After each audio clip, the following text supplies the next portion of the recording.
Quand j'étais au Congo, il y avait cet aspect communautaire dans le sens où c'était pas seulement nous qui allions à l'église. Donc la vie spirituelle était vraiment ancrée dans la vie sociale également. Et j'ai parfois honte d'assumer ma spiritualité dans certains cercles, genre travail, famille ou amis. Ah bah oui, oui. Bah tu m'étonnes quand tu commences à parler de de vie après la mort, de vie extraterrestre, tout ce genre de choses. Là, au niveau de notre approche professionnelle, il y a beaucoup de coachs qui sont très transparents sur leurs croyances, sur leur connexion avec la spiritualité. Moi, je te dirais que c'est pas mon cas.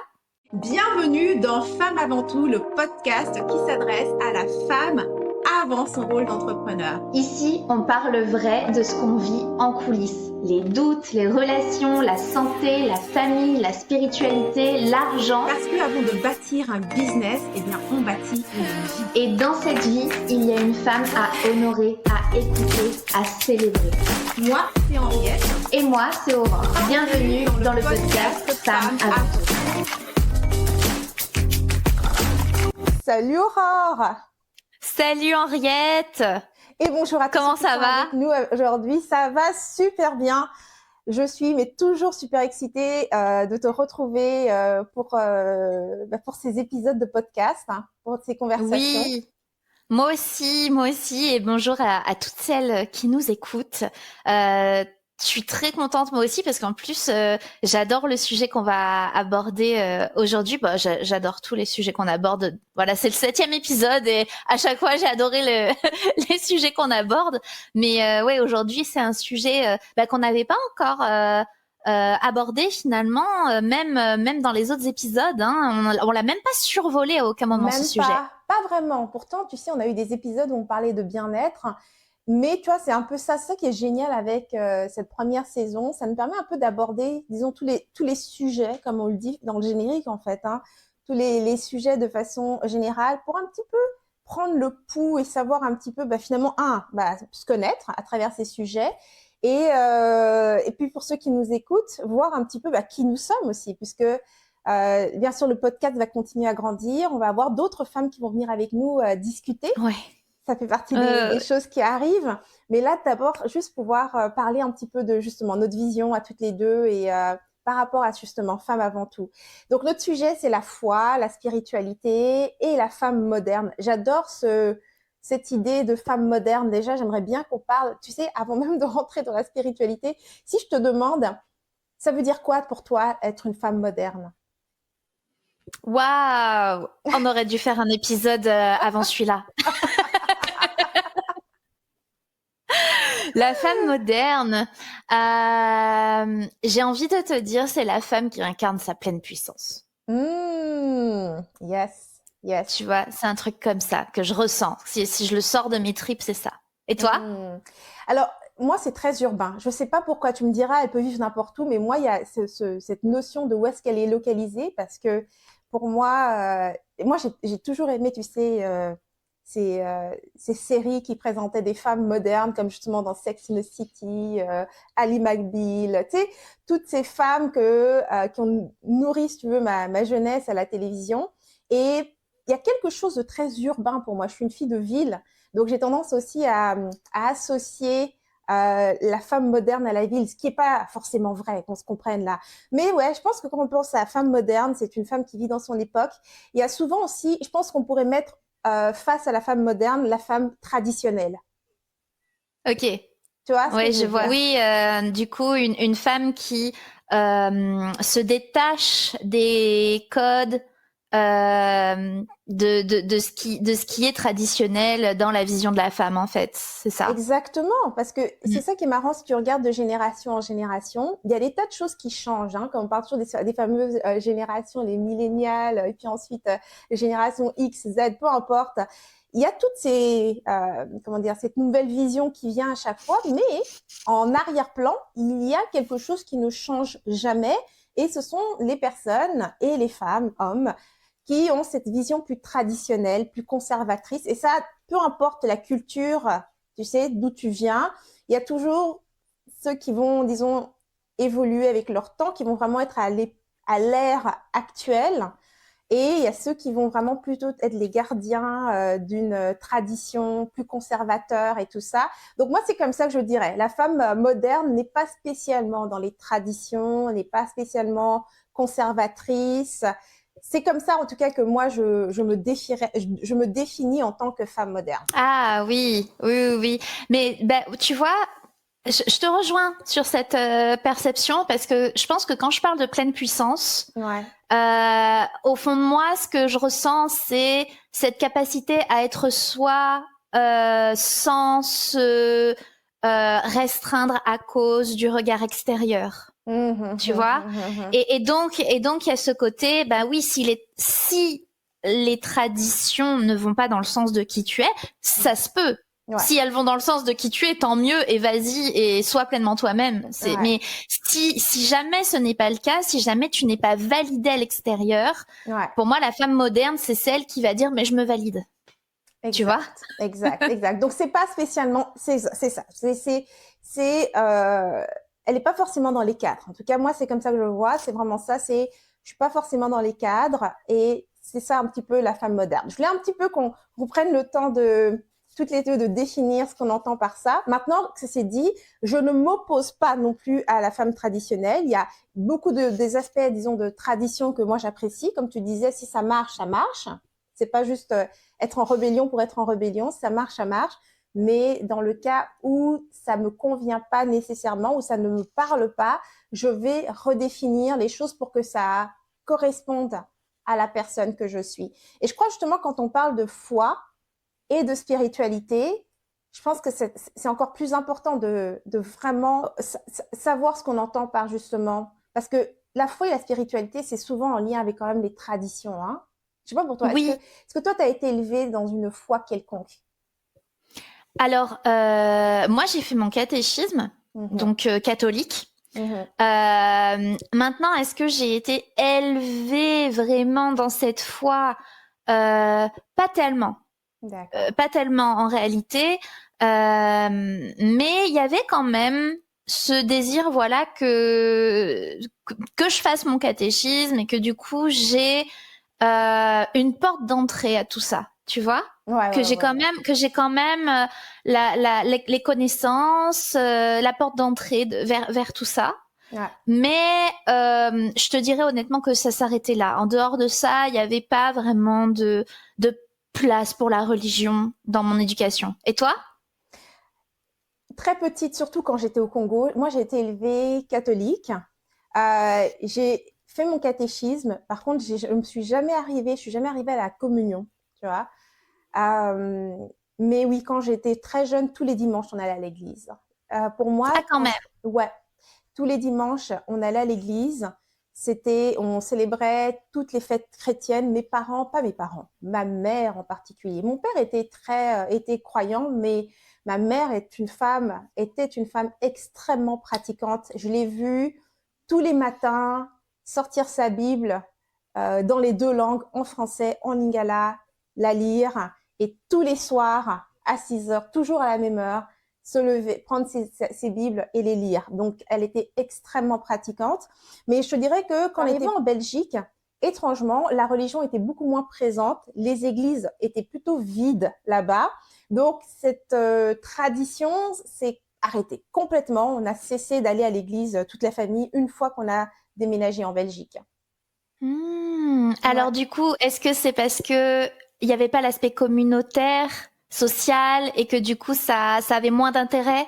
J'ai l'impression, en fait, c'est littéralement ça. C'est exactement ça. C'est que quand j'étais au Congo, il y avait cet aspect communautaire dans le sens où c'était pas seulement nous qui allions à l'église, tu vois. C'était vraiment, l'église était pleine, la chorale, ça dansait, c'était du rythme, je me souviens de certaines, même si aujourd'hui je ne célèbre plus spécialement ces fêtes, mais je me souviens toujours que chacune des célébrations catholiques, la fête des rameaux, tout le monde avait des rameaux, quand c'était si. Donc, ça venait vraiment ponctuer aussi, tu vois, ta vie sociale. Donc, la vie spirituelle était vraiment ancrée dans la vie sociale également, tu vois. Oui, et puis du coup, tu y allais pas simplement pour toi, tu y allais aussi toi et ta famille, vous y alliez aussi pour rencontrer, échanger, connecter avec des personnes qui partageaient cette foi, finalement. J'imagine que oui, il y avait de ça. Bon, moi j'étais très jeune, je trouvais ça vraiment long parce que une messe, Ouais. c'était minimum 1 heure, mais parfois justement les célébrations spéciales, ça allait jusqu'à 2 heures. 2 heures. C'était long. Et puis tu sais, à chaque fois, ça genouillait, j'avais mal aux genoux, on se lève, on s'agenouille. C'était, franchement, moi, ce que j'aimais de l'église, c'est qu'on nous faisait toutes belles, on mettait des jolies robes, et on nous coiffait et toutes ces choses-là. C'est ce que j'aimais en fait des dimanches. Puis j'aimais aussi le fait que ce soit une sortie en famille avec ma mère et ma mère, parfois ma tante. Mon père était rarement avec nous, mais c'est ça. C'est ce que j'aimais en fait, c'était ce côté sortie en famille. J'aimais cette structure. Tu sais, tous les dimanches, c'était ça qui se passait en famille et puis ensuite on rentrait à la maison. Je dirais que c'est ce que ça a amené pour moi, cette spiritualité, même si aujourd'hui je ne suis pas pratiquante directement de la religion catholique. Cette religion, d'avoir été élevée dans cette foi-là, a amené, je trouve, une belle base pour moi. C'est intéressant que tu parles de base. Parce que je me rends compte en t'écoutant que je peux pas aborder le sujet de la spiritualité sans aborder un sujet un petit peu plus en décalage, entre guillemets. Parce que moi, s'il y a bien une base que j'ai eue étant petite dans ma famille et que j'ai conscience que c'est pas commun du tout, c'était une fascination. Il y avait cette fascination pour l'invisible dans ma famille. Tu vois? Ouais, il y avait une réelle fascination pour l'invisible. Et quand je parle de l'invisible, je parle de absolument tout ce qui constitue un mystère. Donc, ça peut être aussi bien l'ésotérisme que la vie extraterrestre. Tu vois? Oh, d'accord.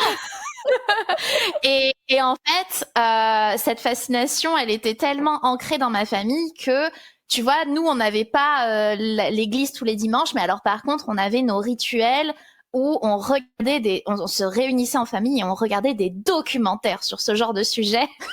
Je veux dire, toute petite, j'ai des souvenirs de moi et mes parents qui me disaient « Aurore, le documentaire va commencer, tu vas tout rater !» Et on se réunissait tous ensemble et on avait cette fascination, on était en train de rêver à ce moment-là, tu vois. Il y avait vraiment... C'était vraiment du rêve. Et je me suis très vite rendu compte, en discutant avec mes copines à l'école, que ce n'était pas du tout quelque chose de commun et de banal, tu vois. En réalité, mes copines, ça leur faisait peur. Toutes ces choses, tu vois. Ça leur faisait peur. Et en fait, je me suis aperçue que, tu vois, le fait que moi, ça fasse partie de la culture familiale, ben, du coup, ça m'a apporté automatiquement une ouverture différente à certaines choses. Tu vois ce que je veux dire? Totalement.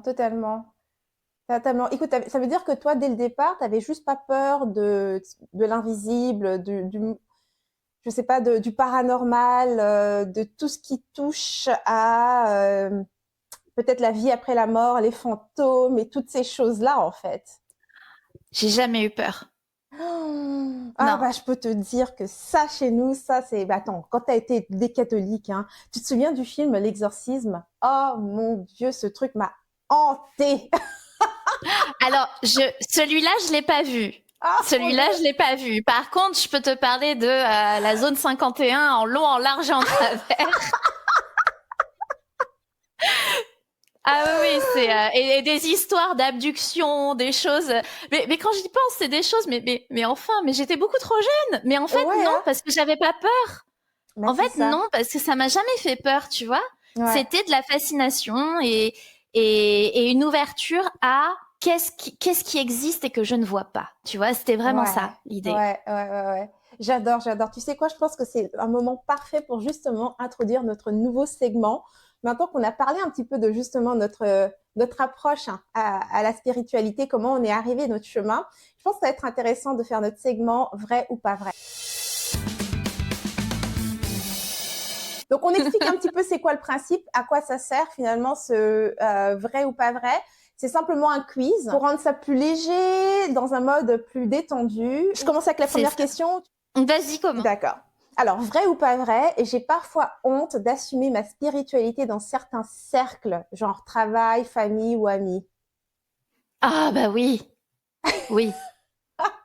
Tu m'étonnes quand tu commences à parler de, de vie après la mort, de vie extraterrestre, tout ce genre de choses. Parce que moi, je le mets, tu sais, la vie extraterrestre, je le mets là-dedans aussi. Parce que, tu vois, c'est ça. Pour moi, la foi, c'est, tu sais, c'est comme une espèce de confiance envers la vie, tu sais, qui est inconditionnelle. Et du coup, j'ai confiance dans le fait que la vie, elle peut être partout dans l'univers, tu vois. C'est ça, tu vois. Donc oui, évidemment, il y a des contextes où je m'abstiens d'en parler, évidemment. Et toi? J'adore. Alors oui, mais d'abord avant, je veux d'abord savoir quels sont les contextes où tu auras justement un peu plus, ça sera délicat pour toi d'aller là-dedans. Du coup, en famille, c'est pas délicat, ça va. Je pense avec dans le cercle amical quand je sais que mes croyances vont pas être partagées. Et puis tu sais, ça m'intéresse pas forcément de les partager avec des personnes qui de toute façon ne sont pas du tout sur la même longueur d'onde que moi. Tu vois, j'ai pourquoi faire en fait. Exact. Tu vois ce que je veux dire? Je comprends totalement. Je te dirais que moi, c'est pareil. Forcément, c'est pas tellement que j'ai honte, c'est simplement que je me dis que ça vaut pas la peine, tu vois, parce que moi, ce qui m'intéresse dans ma vision de la spiritualité, moi, j'aime beaucoup moi, ce qui me parle, c'est vraiment le mysticisme, mais pas dans le sens de la vie après la mort, mais plutôt dans les approches mystiques de certaines religions, comme la Kabbale, le soufisme. Donc, ce sont toutes des religions, c'est toutes des approches où le divin est directement associé à l'être humain, en fait, tu vois, où on n'est pas en train de prier un Dieu, mais on est dans une expérience directe avec le divin. Et je suis beaucoup moins c'est pas que je sois fermée, tu vois, mais tout ce qui est ésotérique, le fait de personnaliser des énergies, donc d'avoir des anges et toutes sortes de choses, je trouve ça intéressant. Je vais écouter, mais moi, ça me parle pas spécialement. Je ne personnalise aucune énergie. Et la raison pour laquelle, par moment, je veux même retenir, je dirais même dans ma communauté, parmi les rebelles créatives et tout, je vais pas forcément plonger complètement dans cette approche que j'ai, c'est que lorsque je parle pas forcément avec des personnes qui sont aussi des initiés par rapport au mysticisme, cette approche est tellement impersonnelle que ça peut ressembler pour ceux de l'extérieur il y a un manque d'amour là-dedans, parce qu'on est en dehors des attachements, on est en dehors de la personnalisation, donc tout ce qui est lien d'attachement, d'amour qu'on appelle en général, moi c'est pas comme ça que je le vois, tu vois. Donc il faut vraiment que je sente que je suis, tu sais, avec des personnes qui comprennent ça, tu vois. Ouais, je vois. Et du coup, je me rends compte que là on parle de la sphère personnelle, mais au niveau de notre approche professionnelle. Tu vois, moi c'est vrai que tu vois, il y a beaucoup de coachs qui sont très transparents sur leurs croyances, sur leur connexion avec la spiritualité, et qui font même des ponts entre leur accompagnement et l'aspect spirituel. Moi je te dirais que c'est pas mon cas. J'en ressens pas le besoin. Tu vois, j'ai pas voilà, c'est pas mon cas. Une personne, elle peut venir à moi sans avoir aucune connaissance de mes croyances, et de toute façon, ça n'interférera pas dans l'accompagnement, tu vois. D'accord. Pour moi, c'est quelque chose de tellement important que de le mentionner, parce que pour moi, j'ai réalisé que les personnes qui partagent quelque chose autour de ça n'a pas besoin d'être identique, cette ouverture, en fait, par rapport à mes croyances spirituelles, sont les bons matchs, sont les personnes avec lesquelles j'ai envie d'échanger dans la vie, peu importe ce que ce soit comme angle, travail ou autre. Quelle place ça a pour toi dans le lien que tu crées avec les autres, cet aspect spiritualité?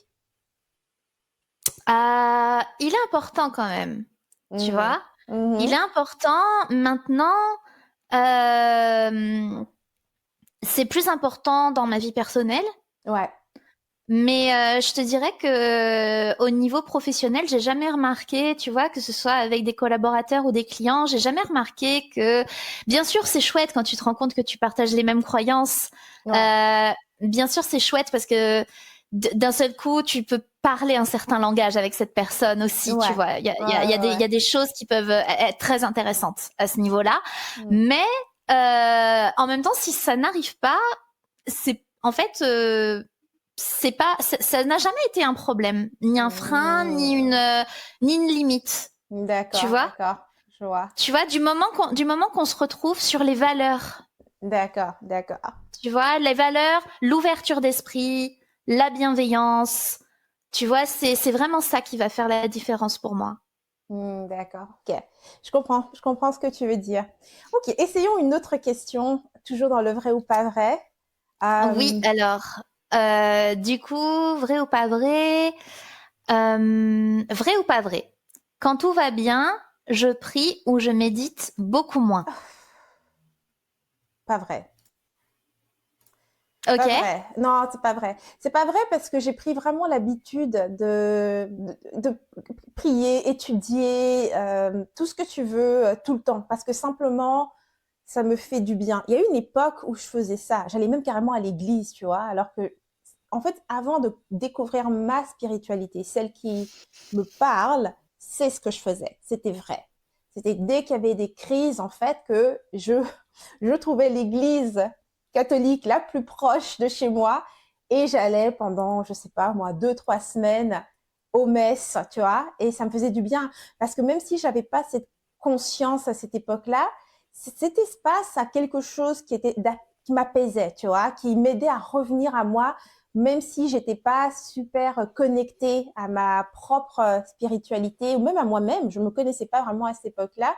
J'avoue que oui, à cette époque-là, quand les choses allaient de travers, ça m'aidait bien de trouver une église pas loin et d'aller les dimanches prier à l'église. Mais plus aujourd'hui. Et toi? Non, mais alors moi, c'est clair que quand ça va, j'ai tendance à mettre de côté mes routines spirituelles entre guillemets. Enfin, tu vois, la méditation, par exemple, c'est quelque chose que je mets en place uniquement quand ça va pas. Quand ça va pas, hein. C'est vrai, ouais, c'est vrai. C'est vrai que j'ai tendance quand même à être motivée par le désir d'un mieux-être. Ouais. Tu vois, quand je le fais, c'est vrai. Je comprends. Je C'est pense que vrai, beaucoup donc peuvent se reconnaître là-dedans. ouais, il y a ce côté, bah ouais, il y a ce côté où quelque part quand ça va, bah, je sais pas, c'est moins important d'un seul coup parce que de toute façon ça va, enfin, tu vois. Mais attention, je pense que c'est bien de faire comme tu fais, en fait. Tu vois, j'aimerais bien faire comme tu fais en réalité. Ouais. Ouais, moi je dirais qu'aujourd'hui, la raison pour laquelle je suis comme ça, comment dire, je trouve que dès l'instant où je ne fais pas ces pratiques, c'est instantané. Et là, moi, je le sens tout de suite que je vais pas aussi bien. Tu vois, c'est pour ça que ça n'existe pas pour moi cette situation où je ne le fais pas et je vais bien de la même façon. Je vais pas forcément rentrer en dépression, tu vois ce que je veux dire le lendemain. Mais le niveau de bien-être que je ressens parce que je maintiens ma pratique tous les jours, ben, est juste pas comparable, tu vois. Et je crois que c'est ça. Il y avait justement une enseignante qui disait justement, tu dois être accro à ton bien-être. Et je te dirais que c'est ça que j'ai moi aujourd'hui. C'est pour ça que je le fais. Je suis complètement accro à cette extase que je ressens, tu sais, quand je fais mes lectures, que je médite et c'est juste pas comparable. Tu sais quand est-ce que je le fais pas? En voyage, quand je suis en vacances.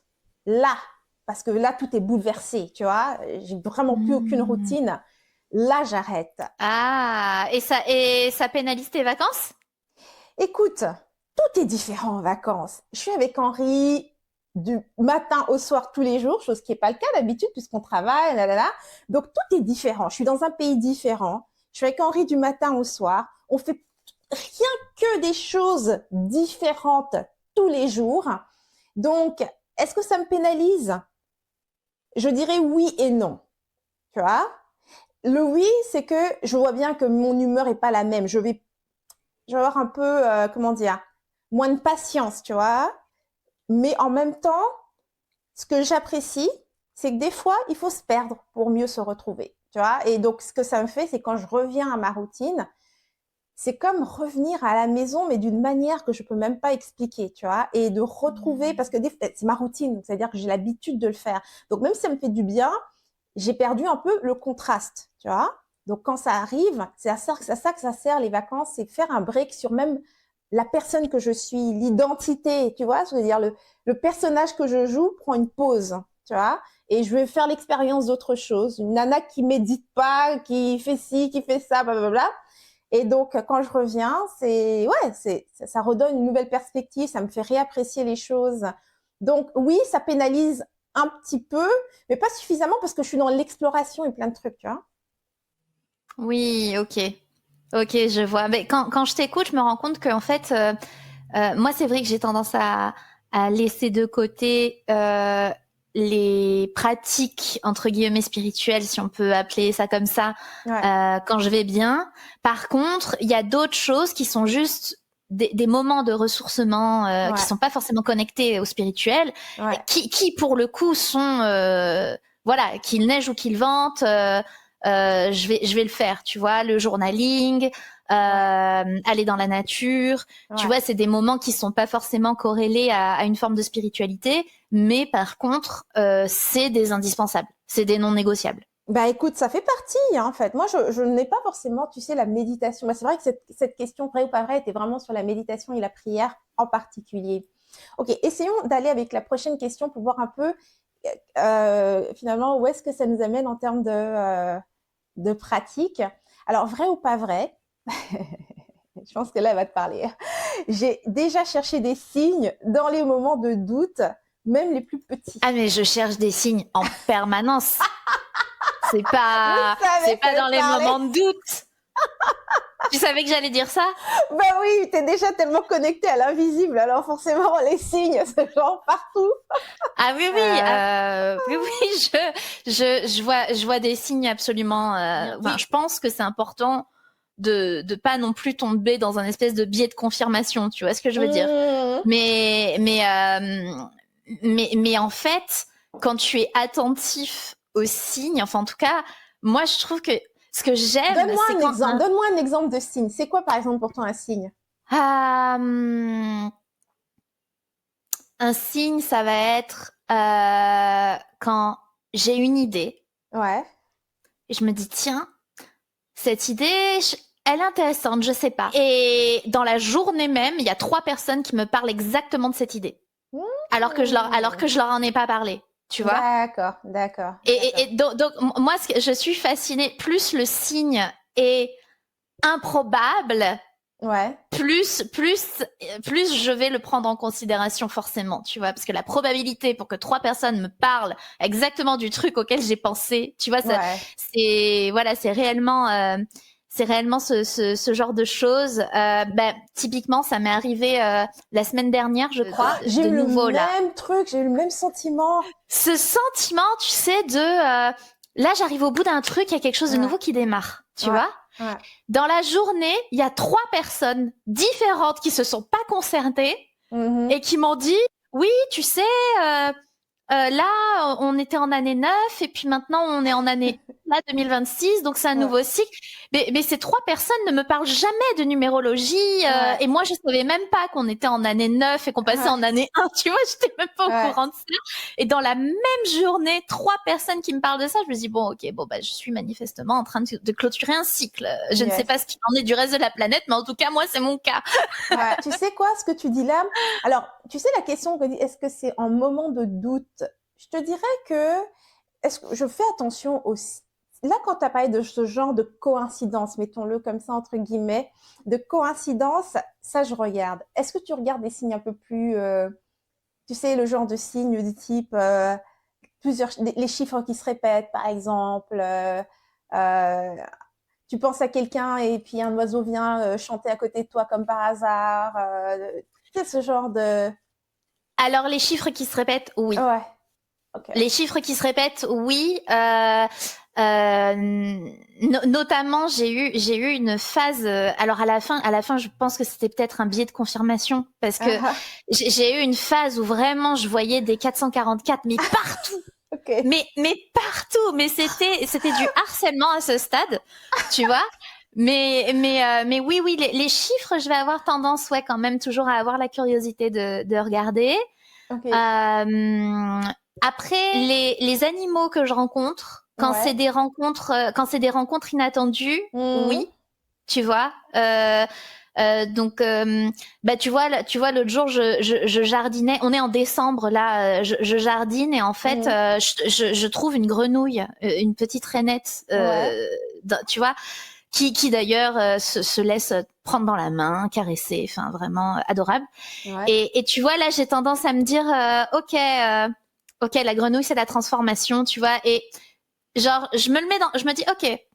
Mais tu vois, sans non plus devenir Mais c'est obsessionnelle dessus, tu vois ce que je veux dire? génial. Non, mais c'est génial, Aurore. Ça veut dire que tu vois de la magie partout. Ouais, en quelque sorte. Mais Mais oui. si tu veux, je vois les signes aussi comme quelque chose qui vient de l'intérieur de Ouais, moi. ouais, tout à fait. C'est-à-dire que si ça me parle, c'est qu'il y a une vérité derrière. Oui, tout à fait, tout à fait. Je suis Tu d'accord vois? avec ça. Ouais, ouais, ouais. Tu vois un peu, dans la question, c'est en moment de doute, est-ce que tu fais attention aux signes? Bah, de toute façon, c'est ton interprétation. Donc, que ce soit seulement dans les moments de doute, si tu cherches une réponse à l'extérieur, ok, là, tu as un doute, tu n'es pas sûr. Est-ce que je fais A ou je fais B? Ok? Et là, tu te dis, est-ce que je fais A, je fais B, je fais A, je fais B, je fais A. Et là, tu cherches un signe qui te demande, qui va te montrer la direction. Mais cette direction, tu es en train de te la donner à toi-même parce que finalement, c'est ton interprétation. Qui t'a dit que ça voulait vraiment dire ça? Tu vois ce que je veux dire?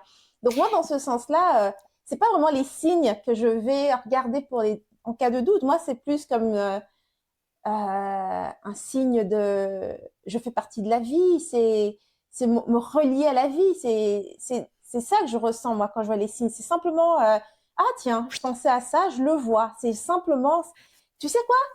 C'est de l'amour. Je ne sais pas comment dire autrement. C'est juste de l'amour. C'est la vie me voit, je vois la vie, et puis c'est comme ça que je le sens, tu vois.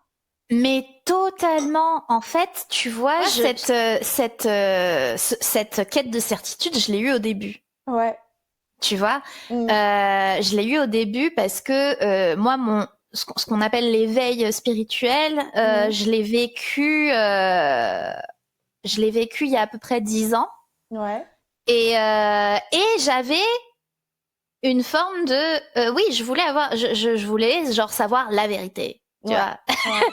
Ouais. Est-ce que Dieu existe? Est-ce qu'il y a une raison pour laquelle on est sur Terre? Tu vois, Mhm. je voulais genre avoir la vérité de Et savoir est-ce que Dieu existe? Est-ce que quel est le sens de notre présence sur Terre, etc.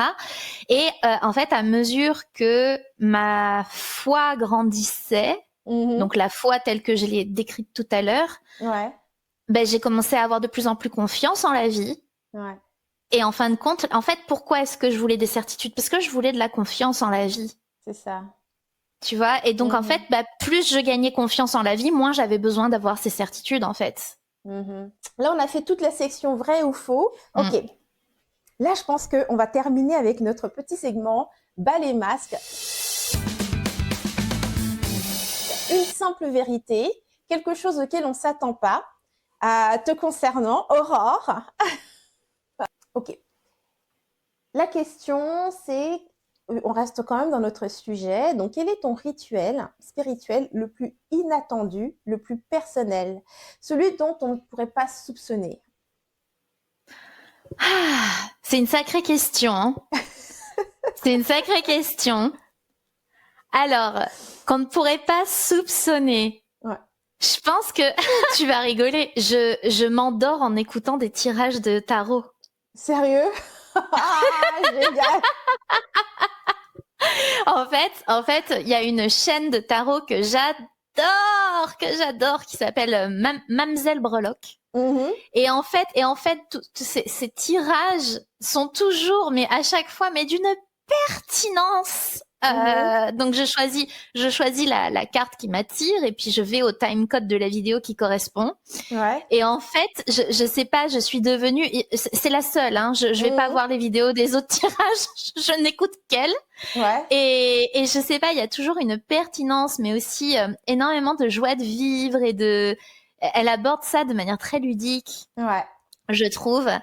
Et en fait, pour moi, c'est vraiment waouh quand je vais me coucher et puis je mets ça et puis je peux me laisser m'endormir avec et je m'endors enfin, voilà, et je me réveille, il y a toute la vidéo qui est passée, c'est pas grave. Tu vois, mais vraiment c'est et en fait je les écoute plusieurs fois. Ouais. Tu vois, je les écoute pas qu'une fois, je les écoute plusieurs fois. Tu vois, le tirage du mois de décembre, je l'ai écouté début décembre, et puis là on est au milieu du mois, bah je vais le réécouter. Tu vois, Ouais. je vais le réécouter et je vais me dire, ok, qu'est-ce que ça provoque en moi? Est-ce que ça provoque toujours les mêmes pensées, les mêmes émotions en moi que le mois dernier, tu vois? C'est vraiment comme un espèce de moment d'introspection, en fait. Tu vois, c'est vraiment ça. Et toi, du coup? Bah, tu sais quoi, je vais te rejoindre un petit peu, hein. Je te dirais qu'un rituel spirituel incroyable que je fais et qu'on ne pourrait même pas associer en y pensant que c'est de la spiritualité, moi, c'est le maquillage. Le matin, pour moi, se maquiller, c'est comme une prière. Je sais pas, c'est un moment qui m'amène totalement, je prends tout mon temps. Je suis en train de jouer sur mon visage et pour rendre ça encore plus profond, j'écoute toujours du Eckhart Tolle pendant que je fais ça, qui parle d'un concept sur le moment présent et je me maquille. C'est vraiment quelque chose, tu vois, avec la méditation, c'est une chose que je fais tous les jours. Alors tu me diras, ouais, peut-être pas les dimanches. Les dimanches, je me maquille pas, mais je vais quand même prendre soin de mon visage, me coiffer, faire ces choses-là. J'associe beaucoup ces moments à la spiritualité parce que ça me fait exact la même chose. Me maquiller le matin face à mon miroir, en train de jouer avec toutes mes couleurs, mon pinceau sur moi, je pense à rien. Ça me fait exactement le même effet que quand je suis en train de faire mes lectures spirituelles. C'est fun, c'est un moment juste pour moi. J'apprends parce que tu sais, t'as beau te maquiller tous les jours, t'arrives jamais à faire le même trait d'eyeliner, t'arrives jamais à faire exactement. Enfin, moi j'aime jouer avec mon maquillage, donc c'est pour moi. Et comme je dis, et je mets Eckhart Tolle avec à côté, donc c'est vraiment un moment. Si tu m'enlèves Eckhart Tolle, juste ce maquillage, c'est bien. Mais avec Eckhart Tolle en fond là, oh là, mais c'est trop génial, tu vois. Ah, excellent. J'adore parce que il y a certaines, alors je m'y connais pas assez, je saurais pas t'en citer, mais il y a certaines cultures où le maquillage, enfin, tu vois, il y a des symboles que tu vas te dessiner sur le visage et qui font sens justement par rapport à la spiritualité ou tout simplement à certaines symboliques, tu vois. Et du coup, quand tu parles de ça, ça me fait penser à ça, un petit peu comme si